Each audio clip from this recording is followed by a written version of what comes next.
Hello everybody and welcome back to the channel. So today I'm going to be making an artwork completely out of these fine liners. These fine liners here are actually Anko brand, so these are from Kmart. If you're in Australia, you can get them from your local Kmart. Now I've got two packs here. One is basically just your normal primary bright colors, and I also have a second pack as well, which is more of a pastel sort of color palette. These were actually pretty cheap, so I'm also going to count these as a cheap art supply challenge, and I bought two packs because I wanted a little bit more of a variety of colors. So let's test out these colors a little bit and do a bit of a swatch page in my sketchbook.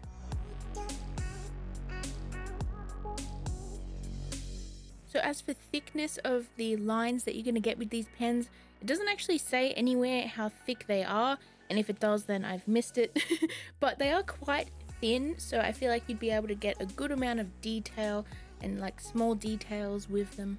And the colors are actually quite nice. As you can see, there is a black, a brown, purple, a few different pinks and reds, and since I bought two packs of different colors, we do have a nice variety of light colors and then like nice dark colors. After this, I just want to do a little bit of testing here to see how they react with water, and as you can see, they're definitely not waterproof at all. And I also tested them with my alcohol-based markers to see if it would smear, and it does a little bit, but it's not as bad as with the water. And I figured this as much. This is mostly what you get when you buy cheap, affordable brand fine liners. You're gonna have to test them out to see what they can actually work with.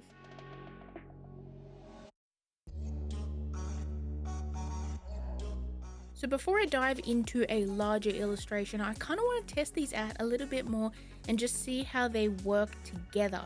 So what I'm actually doing is, in my sketchbook, I am just doing a few little doodles here and there of some Marvel stuff because that's just what's on my brain at the moment. I've been watching Loki and it is amazing. So of course I'm going to draw Loki's helmet here and a few other little Marvel things, but just testing out these markers to see how they color down and also just how colors bleed into each other and stuff like that. And overall, not too bad, honestly. They do feel very slightly scratchy compared to my more expensive brands of fine liners, but that's okay, honestly, because it didn't feel too bad, and it's not destroying the paper too much, especially if you just do a light layer of color and don't go over it too much. I was actually a little bit surprised because I actually liked the raw sort of scratchy textural effects that you can get with these when you color them lightly, and I use that to my advantage when shading in Mjolnir, which is Thor's hammer. I also decided that I wanted to draw the Tesseract, which is basically just like a blue glowing cube thing.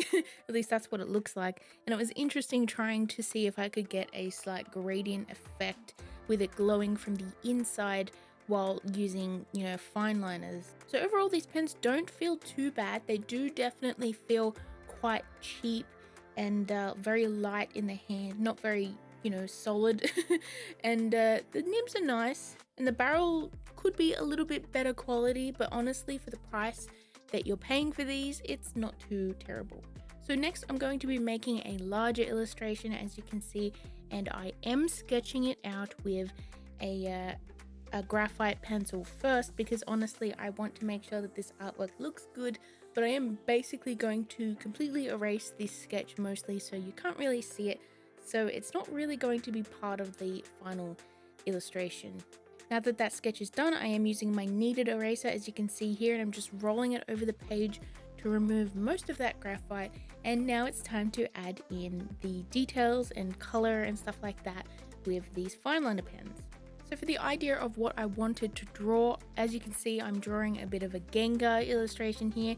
Gengar is a ghost type Pokemon, and I wanted to see if I could draw something cute with him, and I actually really enjoyed this. As you can see, he's holding a cup here. Now I want to actually have him holding a cup of boba tea or bubble tea, and I just think it would look really cute, especially with the taro flavor, which is purple.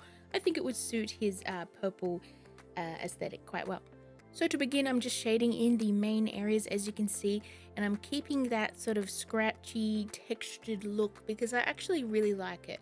Now to add a little bit of shading, I'm just going over the areas that I want to have slight shadows in them, just a little bit more, and try and keep those parts a little bit more solid, and have the parts where there's going to be slight highlights, the lines are going to be a little bit more sparse. I'm really trying to pay attention to the direction of the lines that I'm drawing in because I want this artwork to look neat, but I also want those lines to sort of help the illustration and try and give this look a little bit more of a 3D effect, if that makes sense.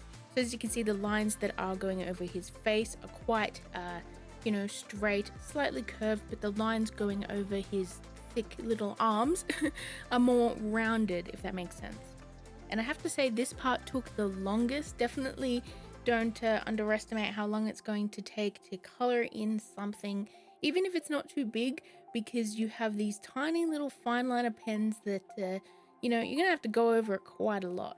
So now that we got most of that purple done, I'm going back in with a few other colors, as you can see, because I don't want it to be too plain. I want to try and add different hues here and there to make it look a little bit more interesting and colorful. So I've actually added a little bit of extra pink into the areas, especially on Gengar's forehead, as you can see, and I'm just going into the areas in between the purple lines and adding little bits of pink lines here and there just to add a bit of a highlight, and I really like the way that it looks. I've also done a similar thing with the lid of the cup that he's holding. As you can see, it is mainly yellow, but there's a bit of orange in there to shade it. Now, as for the drink that he's holding, as you can see, I'm drawing in some little black swirly splotches, and these are actually the tapioca pearls that are in bubble tea. I tried to keep them a bit light and sketchy because I didn't want them to look too solid in the drink. I wanted them to look light and fluffy. After this, it's time to solidify the whole illustration, and I'm just adding some details like line art as well as colors for the eyes, and here is the final results of this video.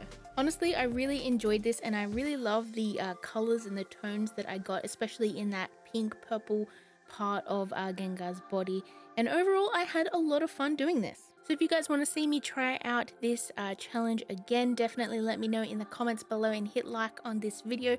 Maybe I can do the same sort of thing with a more expensive art supply and see how it compares to the cheaper version.